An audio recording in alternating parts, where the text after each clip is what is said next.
Hi builders, welcome to the Booking App tutorial. My name is Jackie de Klerk. I'm your success coach, and in this tutorial I'm going to show you how you can create groups within your calendar. Groups are great if you want to have one company. For example, you might have a medical center, and within the medical center you have a dentist, a doctor and an optometrist. So people will come to the booking page where they will see all the available calendars and then just choose the one that they want to make a booking with. So let's go do that. So right here on the dashboard, I'm just going to go and click on a new calendar, and we're just going to call this medical center. And we're going to say create new calendar. Now, for the sake of this tutorial, I'm not going to go through each and every section of the booking app because there is some tutorials for that.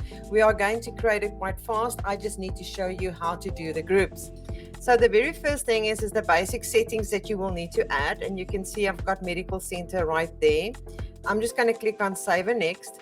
And this is where the groups start. Right here at the top, you can see we've got group 1. So we're going to pretend that this is a dentist. And we're going to choose the host, and you can have a description if you want to, but that is optional. And then we are going to choose our starting points and everything right here.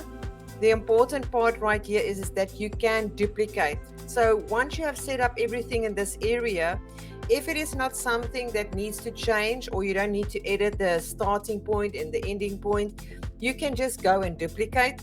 So that's what we're going to do. I'm just going to click duplicate. And now you can see we've got group 1, that is dentist. Group 2 shows copy. So we need to change that. So we can say this is for the doctor. And then you can go and change anything if you want to. Or again, you can go and duplicate again. Or you can click on new group. So let's for this time click on new group. You can see another group has been added. And in this case, we're just going to call this an optometrist.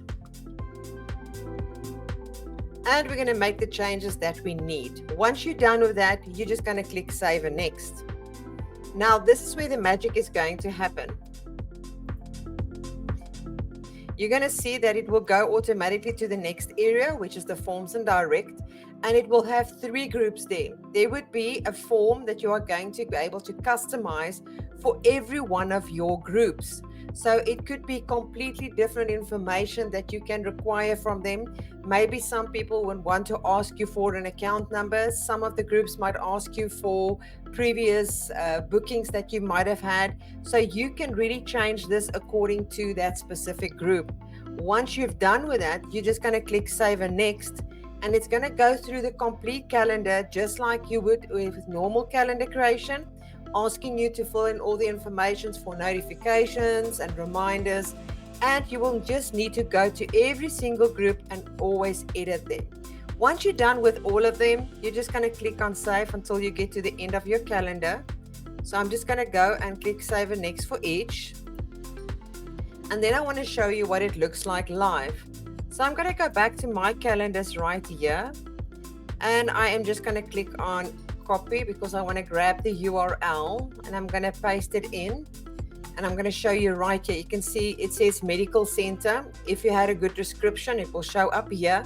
Dentist, doctor, and optometrist. And therefore, it is a good idea if you have something of different types of services that you offer, that you would be able to make use of groupings. That is all for this tutorial. I hope you enjoyed it, and I will see you in another. Bye.